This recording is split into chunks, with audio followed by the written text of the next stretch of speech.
दोस्तों Jayaprakash power ventures limited की बात करें स्टॉक के अंदर आज हमने काफ़ी अच्छी तेजी देखी है। स्टॉक एक नई हाई बनाने को बिल्कुल तैयार हो चुका है। और जैसे कि गवर्नमेंट की तरफ से लगातार जो अनाउंसमेंट हो रहे कि हम थर्मल पावर प्लांट की कैपेसिटी को कम नहीं करने जा रहे बल्कि इसकी कैपेसिटी को बढ़ाएंगे। कम से कम 80 गीगावाट की कैपेसिटी 2030 तक बढ़ाई जाएगी। और इसके पीछे सबसे बड़ी वजह इलेक्ट्रिसिटी कंजम्पशन लगातार बढ़ रहा है और रिन्यूएबल एनर्जी के जो सोर्सेज है उसमें लिमिटेशन है। आप देख ही सकते हो कि जो सोलर एनर्जी है वो बिना सूर्य की रोशनी के हो ही नहीं सकती।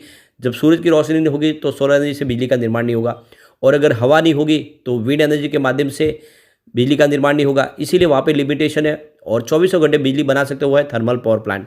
और इसीलिए सरकार को भी पता है कि इंडिया की इकोनॉमिक ग्रोथ को आगे बढ़ाना है, दुनिया की तीसरी सबसे बड़ी आर्थिक शक्ति बनना है, तो हमें इलेक्ट्रिसिटी कंजम्पशन की जो व्यवस्था उसको बढ़ रहा है उसको पूरा कंट्रोल करना होगा, उसको मैच करना होगा। और इसीलिए सरकार इस समय पूरा सहयोग कर रही है थर्मल पावर प्लांट को। और ऐसे में जेपी पावर जो सेक्टर की पुरानी कंपनी है उनके पास बहुत सारे पावर प्लांट है और साथ में कोल माइंस भी है, इसको फायदा तो होगा ही होगा। तो यहाँ पे कुछ अपडेट है जिसको इस वीडियो के माध्यम से डिस्कस करेंगे और जानने की कोशिश करेंगे क्या जेपी पावर आने वाले समय एक बड़ा मल्टीबैगर बनने वाला है।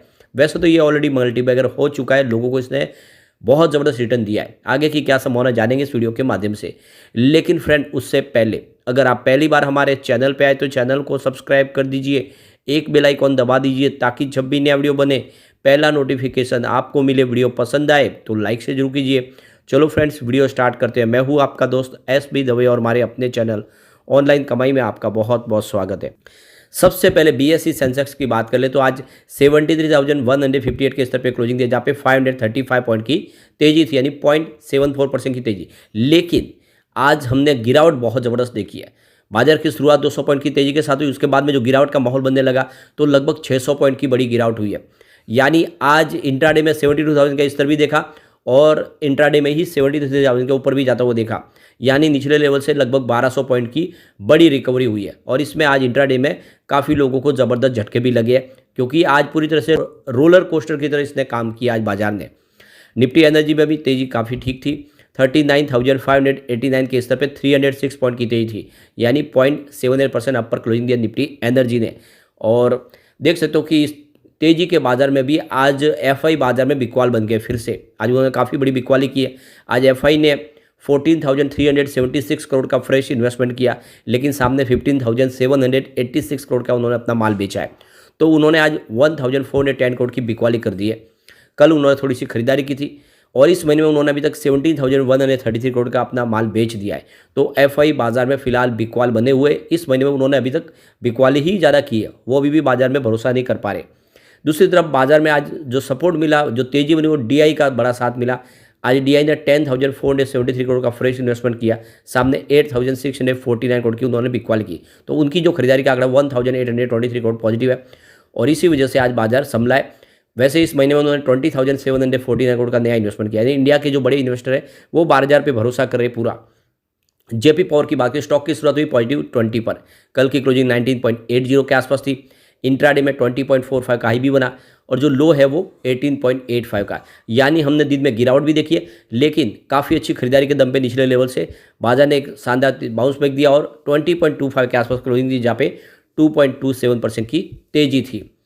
अब यहाँ पे देख ही सकते हो यह स्टॉक इस समय ज़बरदस्त रिटर्न दे चुका है और काफ़ी कम समय इसने लोगों को रिटर्न दिया है ज़बरदस्त। ये 6 रुपये के आसपास स्टॉक था 14 जुलाई 2023 को और यहाँ पे 8 फरवरी को स्टॉक आ गया लगभग 22.5 के ऊपर, यानी 23 रुपये तक पहुँच गया और ये भी सिर्फ 6 से 7 महीनों में। तो 6 रुपये से 22-23 का सफ़र आप देख सकते हो कि 3 से 4 गुना रिटर्न दिया इसने। ऑलरेडी बड़ा मल्टीबैगर साबित हुआ और इसीलिए थोड़ा सा इसमें अब करेक्शन दिखाई दे रहा है। इसका ऑल टाइम लो रेंज देखें तो आपको सिर्फ 35 पैसे दिखाई देगा और हाई 143 की है, जो देख सकते हो कि 2008 के पहले थी। अभी उस लेवल से स्टॉक बहुत नीचे है। 52 वीक का लो 5.15 का और हाई 24 का है, जो रिसेंटली इसने बनाया है फरवरी में ही।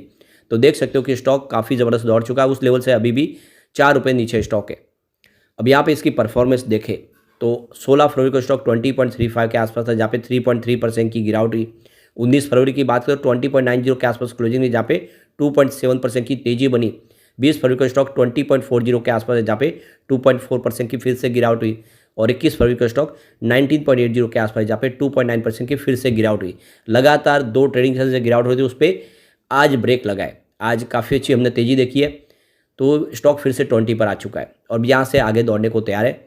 फिलहाल एएसएम लिस्ट में शामिल है और इस वजह से वॉल्यूम इसका कम है। आप देख सकते हो कि फिलहाल एक जैसे वॉल्यूम में ही काम काज हो रहा है। पिछले एक महीने पर इसका 14 करोड़ का वॉल्यूम था, 6 करोड़ की डिलीवरी उठाई गई थी, लेकिन अभी 1 वीक पहले 3 करोड़ का डिलीवरी बेस काम हुआ। कल भी 3 करोड़ का ही डिलीवरी बेस काम हुआ और आज भी 3 करोड़ का डिलीवरी बेस काम हुआ लगभग, क्योंकि अभी एएसएम लिस्ट में शामिल है, इस वजह से वॉल्यूम में ठहराव आ चुका है। अब जयप्रकाश पावर वेंचर्स क्या फंडामेंटली कंपनी ठीक है, तो यहाँ पे सबसे पहले इसका बात आती है निकल के ईपीएस यानी अर्निंग पर शेयर, तो उसमें अच्छी खासी वृद्धि हुई है। आप देख दो कि 0.15 रुपीज़ था, उससे बढ़ के अब 0.56 रुपीज़ तक पहुँच गया है। तो इस मामले में आप देख दो कि प्रदर्शन इसका काफ़ी अच्छा रहा है। अभी कंपनी का एबिटाडा मार्जिन देखें तो एबिटाडा मार्जिन भी बढ़ रहा है। आप देख दो कि 7.7% था पिछले एक साल पहले, जो बढ़ के 20% तक पहुँचा है। तो एबिटाडा मार्जिन में काफ़ी अच्छा सुधार हो रहा है। अब यहाँ पे सबसे बड़ी बात है कि मैनेजमेंट का जो फैसले है वो काफ़ी अच्छे रह रहे। कंपनी के जो सीईओ है वो लगातार अच्छी कोशिश कर रही है कंपनी की सेहत को सुधारने में, अपनी जो आप देखें बैलेंस शीट को सुधार रहे।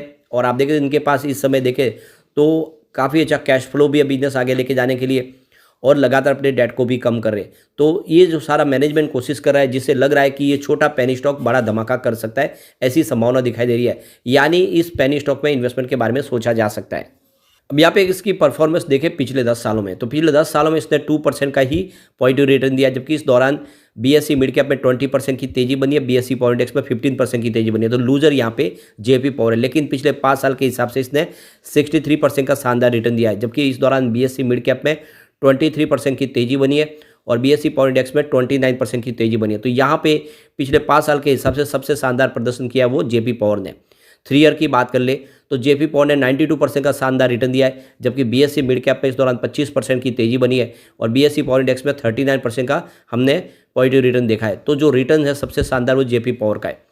अब एक साल के हिसाब से देखें तो जेपी पावर ने 191% का बम्पर रिटर्न दिया है, यानी लगभग आपका इन्वेस्टमेंट 3 गुना किया है। इस दौरान बीएसई मिड कैप में 61% की तेजी बनी है और बीएसई पावर इंडेक्स की बात करें यहाँ पे 93% की तेजी बनी है। तो यहाँ पर भी बिल्कुल आपको विनर जेपी पावर ही दिखाई देगा। अब 3 मंथ की बात कर ले 48.90 यानी लगभग 49% का शानदार रिटर्न दिया पिछले 3 महीनों में, जबकि मिड कैप में इस दौरान 19% की तेजी बनी है और बीएसई पावर इंडेक्स में 42% की तेजी बनी है। तो 3 मंथ के हिसाब से भी अपनी पेयर कंपनियों की तुलना में और बाजार की तुलना में इसने प्रदर्शन शानदार किया है। पिछले 1 महीने के हिसाब से इसने 21% का जबरदस्त रिटर्न दिया है, जबकि बीएसई मिड कैप में मात्र 3% की तेजी बनी है और पावर इंडेक्स 9% दौड़ा है। तो पिछले 1 महीने में भी जेपी पावर का प्रदर्शन सबसे शानदार है। ईयर टू डेट के हिसाब से जेपी पावर ने 45% का जबरदस्त रिटर्न दिया है, जबकि मिड कैप में 8% की तेजी बनी है और पावर इंडेक्स 13% दौड़ा है। ओवरऑल देखें तो पिछले 5 साल से ये स्टॉक लोगों को लगातार मालामाल कर रहा है, जबरदस्त रिटर्न दे रहा है और इसमें आप देख सकते हो कि ये बात साबित करती है कि स्टॉक वाकई में मजबूत है। एक बार इसके पिवट लेवल को चेक कर लेते हैं, तो यहाँ से अगर गिरावट होती है तो 18 का पहला सपोर्ट है, ये टूटा तो स्टॉक आपको 17 तक जाता हुआ दिखाई देगा। गिरावट और जारी तो 14 तक जा सकता है। ये तभी पॉसिबल है जब बाजार में भयंकर गिरावट का दौर शुरू, वरना इतना नीचे नहीं आ सकता। पॉजिटिव माहौल बना तो 22 का फर्स्ट रेजिस्टेंस है, इसको पार कर ले तो 25 तक स्टॉक जाएगा। ये जो एक फ्रेश हाई बनती हुई दिखाई देगी, बिल्कुल पिछली हाई 24 की उसको क्रॉस करेगा और फिर तीसरा जो रेजिस्टेंस है वो 26 के आसपास है। तो बिल्कुल जेपी पावर में निवेश कर सकते हैं, लेकिन पैनी स्टॉक है, लिमिटेड निवेश करें, उतना ही करे कि डूब जाए तो आपको गम ना हो। लेकिन यहाँ पे संभावना बहुत सारी है और जिस सरकार का सहयोग मिल रहा है ये स्टॉक फिर से अपनी पुरानी हाई यानी 143 को क्रॉस कर सकता है। लेकिन फ्रेंड, कोई भी इन्वेस्टमेंट करने से पहले अपने फाइनेंशियल एडवाइजर से बारे में ले ले या अपना खुद का रिसर्च करें, क्योंकि मैंने वीडियो आपके एजुकेशनल पर्पज के लिए ही बनाया। वीडियो पसंद आए तो लाइक से जरूर कीजिए और चैनल को सब्सक्राइब कर दीजिए। Thank you.